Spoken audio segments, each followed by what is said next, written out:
It's me, Colin. Bam! My name's not Colin. Nobody cares what your name is. Okay. I could be waiting in line for the dole, but no.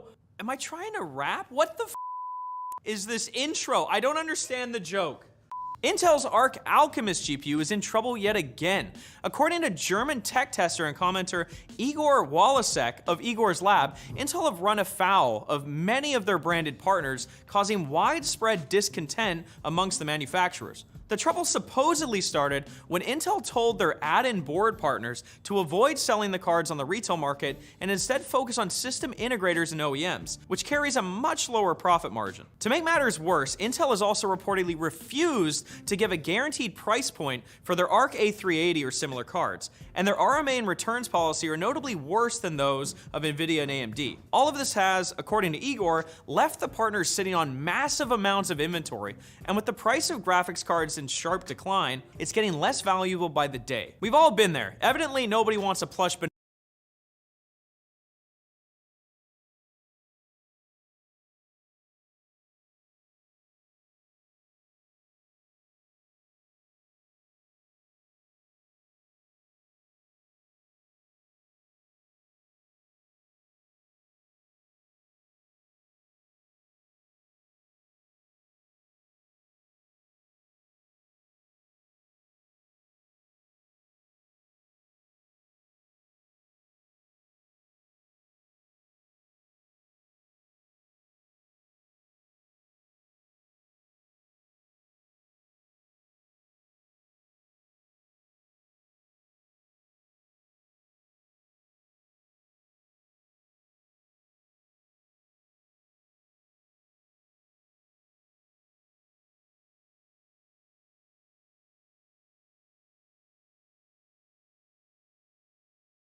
banana for scale from LTTstore.com filled with real banana skin. Why'd I order 40,000 of them? They smelled worse than you. One AIB unknown manufacturers apparently ceased production of Arc cards entirely, citing quality concerns, while the partners who still are on board have reportedly capped their marketing budget for these cards and won't be doing any big launch day pushes. So the Arc launch parties could be less of an extravaganza and more of a guy on the side of the freeway with a sign that says, "Please buy my GPUs, anything helps, please, please." And in more Intel news, the company has yet again delayed its 3nm Meteor Lake Tile GPU order, according to its manufacturer TSMC. It was announced last year that Intel will be outsourcing the production of tGPU chipsets for their 14th generation processors to TSMC, with orders due in the second half of 2022. Initially, they delayed those orders until early 2023, and now they've delayed their order further to late 2023. With Intel leaving them high and dry, TSMC has been left with only one client for their 3nm production line, and that client is Apple. It's expected that companies like AMD, MediaTek, and Qualcomm will eventually also be knocking on their door for 3nm, but uptake will be slowed now that there's limited capital to expand the production line ahead of those companies throwing down some deposits. If Intel fails to mass produce their Intel 4 in-house and on schedule, the resulting outsourcing to TSMC could still offer a bit of financial reprieve from the current situation. However, if they are successful, it could spell future order cancellations as Intel moves away from outsourcing even further. Poor TSMC, always a bridesmaid, never a bride. You're always useless and barely employed. This is a new guy. Very funny. Twitter has rejected Elon Musk's claims in court that he had legitimate reasons to back out of a $44 billion deal to purchase the social media platform, saying that Musk's claims are contradicted by the evidence and common sense, which we assume was padded out letter by letter across all 127 pages of the filing that also states that, according to Musk, he was hoodwinked by Twitter into signing a $44 billion merger agreement. Hoodwinked. The richest man in the world got hoodwinked. Musk's case is based around Twitter having more bot accounts than the 5% figure Twitter advertised to him.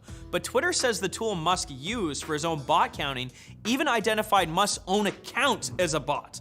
The tool, hilariously called Botometer, uses machine learning to calculate a score that indicates how bot-like an account is. A May 2022 article from Protocol lists Musk's account with a score of 4 out of 5 or an 80% likelihood of him being a bot.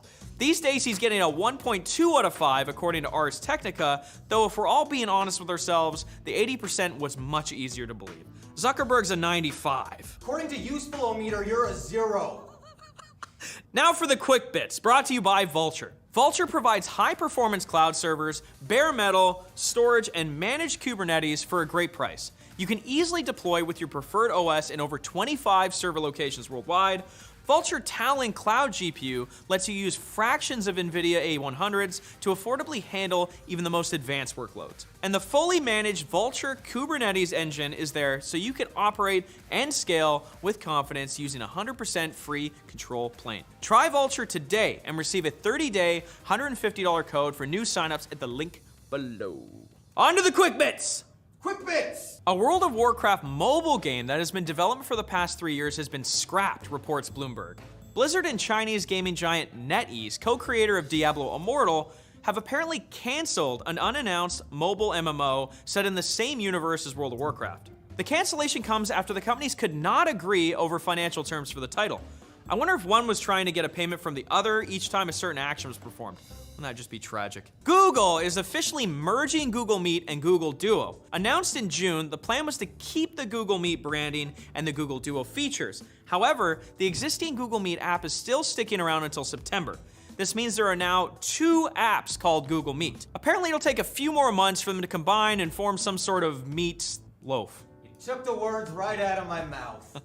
YouTube is testing a new mobile app feature. Premium subscribers that opt into the experimental feature can now pinch for an up to 8 times zoom on both portrait and landscape videos. Sure, it'll let you zoom, but it'll not let you enhance. So fans of true crime YouTube will still be unable to live out their CSI tech fantasies. That's probably for its best. Yeah! Intel says that they expect laptops equipped with Wi-Fi 7 to be able to reach speeds that will surpass 5.8 gigabits per second. This is more than double the current wired speeds on most high-end laptops and nearly 6 times that of standard wired devices. The IEEE said it expects the standard to be ready by 2024. When asked about what they'd use such fast Wi-Fi for, Intel refused to make eye contact and began trying to clear the browsing history on their phone without anyone noticing. It's like you at business meetings. Got me there, that's true. Definitely not. Evil corporation Amazon has announced a deal to purchase iRobot, maker of the definitely not sentient vacuum cleaner Roomba, for $1.7 billion.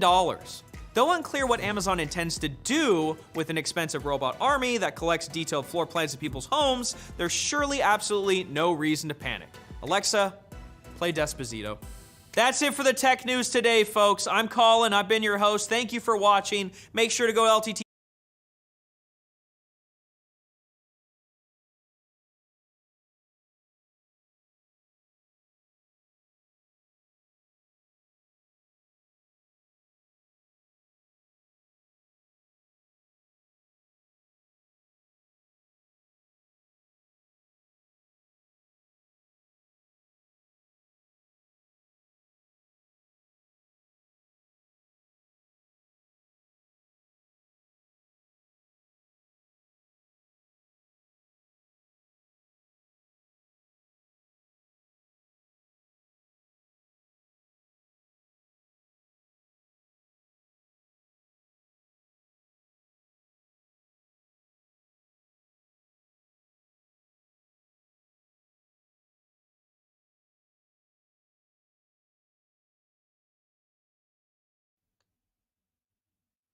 How y'all doing, everybody? Happy Friday, and welcome to The WAN Show. We've got a fantastic show lined up for you guys today.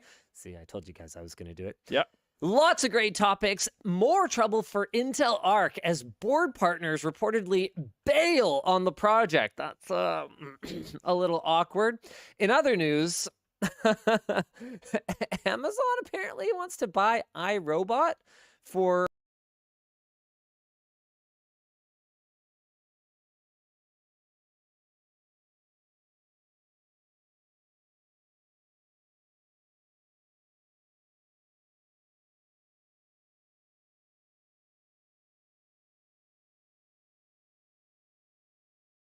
Linus and Luke, which wireless earbuds would you recommend? And Linus, were you able to find any replacement for the AirPods Pro? I still rock the AirPods Pros. I have not found a replacement for the excellent active noise cancellation. There is really good active noise cancellation. Sony's is excellent. Sennheiser's is very good. LG's is okay. But Apple's is excellent tier. The size of the carrying case, like nothing is quite there. LG's is quite strong. Trying to think who else is in pretty good shape as far as that goes. I mean, man, it's just like, oh, so good. Mine is close but not the same. I don't like it when they go in your ear. My ears are a little weird and they just push them back out.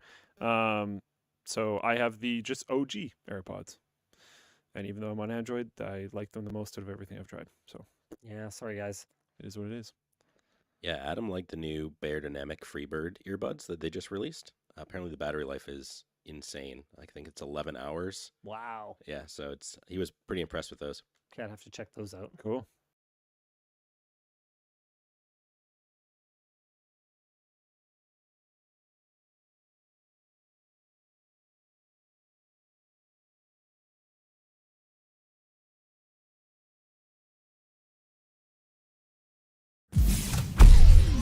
Newegg, which is a website that sells multi-year warranties for your AA batteries and also video cards, has just launched a brand new website for selling video cards, and it's called Just GPU. Just GPU features suspicious benchmarks in an attempt to move stale inventory ahead of future launches, with full greater fool theory coming into play here. Except in this scenario, the greatest fool is the one left holding a bag of GPUs ahead of the launch of the next generation of video cards. Now, of course, presented with some neatly packaged marketing, the argument from Newegg might be that this is supposed to be a tool to help people make their purchasing decisions and choose the correct video card for them, offering up selections for purchase on Newegg, of course, once you click through the interface. We're going to dig into this and get into some of the inner workings of Just GPU and talk about why it's pointless and appears very desperate. Before that, this video is brought to you by Be Quiet and the Silent Base 802 case. The Silent Base 802 got high accolades in our review for its high build quality and its versatility in both silence-focused and airflow-focused builds.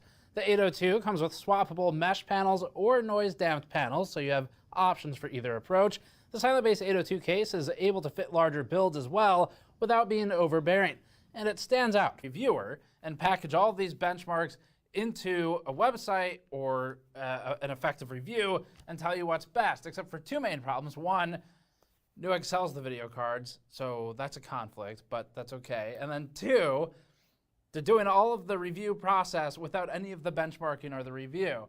And so you end up with these bar charts that represent actually nothing, and you have FPS results that come from wherever the GPU supply came from previously.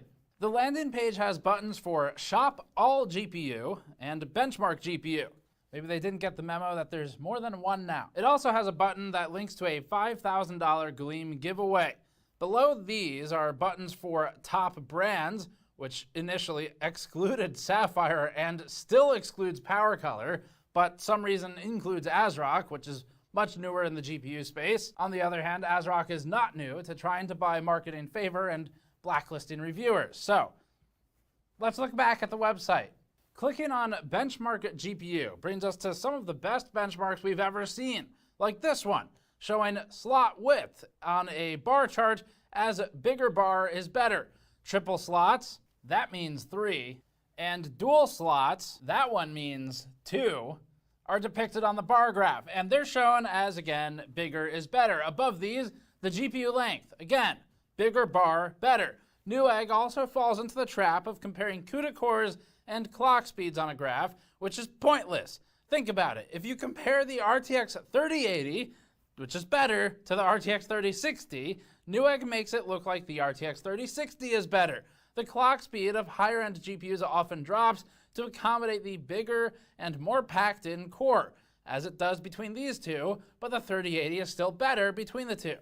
And then, of course, you throw an AMD card and a Newegg card. And, of course, then you compare an AMD card to an NVIDIA card, and some of the metrics go out the window and disappear from the chart because you can't cross-compare them, and also intra-comparing them like Newegg is doing here is irresponsible and somewhat reckless because it will lead people to the wrong conclusions without knowing anything about what they're looking at. The worst part of all of this is because Newegg is rebranding this as a different entity, Just GPU, despite their name being in very small print at the bottom. It might make buyers think that this is an independent site, maybe like, well, I'm not going to name them, but like any number of other affiliate link spam websites that actually don't provide any value and just kind of guess at the hierarchy. People might think that these are useful websites trying to rank the products and not just a retailer trying to sell the products to them directly. Of course, when you click on the GPU link, it does eventually take you to Newegg, but it looks exactly the same as an affiliate link spam website. So let's go through some more of the website. Clicking on Shop All GPU, all one of them, takes you to a focused product list that currently features only the NVIDIA RTX 30 series and the AMD RX 6000 series GPUs. Several filters are available on the left-hand side to narrow down the search, and what's more interesting is the benchmarks on each product. Just GPU, seems to be pulling data from 3D Mark and using it to show time spy scores. This will come back into play later. Technically, this is a service that UL sells as well. Below the time spy score is an FPS count for Call of Duty, specifically Warzone, running at, quote, 2K resolution. Nobody calls it that, Newegg, Just GPU.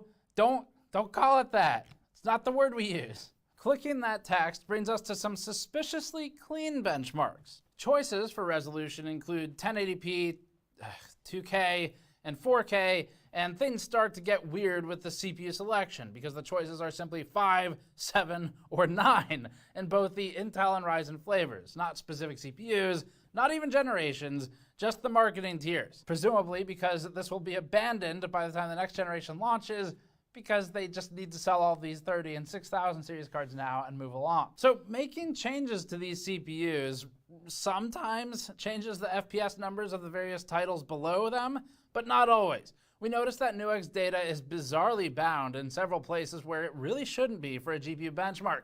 Additionally, we notice that these numbers always end in 0 or 5. This, to us, is a gigantic red flag of credibility. Rounding to 5 or 0, first of all, serves no purpose here. Secondly, if you're dealing with numbers as low as, say, 30 FPS, which Newegg still considers to be playable, then going from 30 to 35 FPS, because you wanted to round it to make it cleaner, can make a big difference because just 30 to 35 itself is a 17% change. So you chip away some part of that for where they're rounding, and it starts making the gap look much larger than it potentially actually is. It's also just weird because why would you round to 0 or 5 if you have presumably an actual number that came from an actual benchmark anyway? We'll get to the answer in a second. It won't surprise you. I'm doing clickbait, Ron. It will shock you. So if you're at 34.3, sure, round it to 34. But why round it to 35 or to 30? It just doesn't really add any value here. And so the problem for us is more of the red flag indicator of where do these numbers actually exist? Or were they random number generated? We also noticed something peculiar. If you take a cross-section of some of the results on Newegg's website, Just GPU's website, we spotted that the percentage scaling, or the percent improvement from a lower-end card to a higher-end one, often identically lands at a clean 20.00%, 25.00%. Benchmarks, including frames per second, FPS, and time spy score, are estimations based on system configurations. Data is provided by 3D Mark directly and not Newegg. Actual performance may vary. They even say they're estimations. We don't have to jump to the conclusion that we assume to us this means fake, as in completely fabricated, but Newegg doesn't make it clear which data is provided by 3D Mark.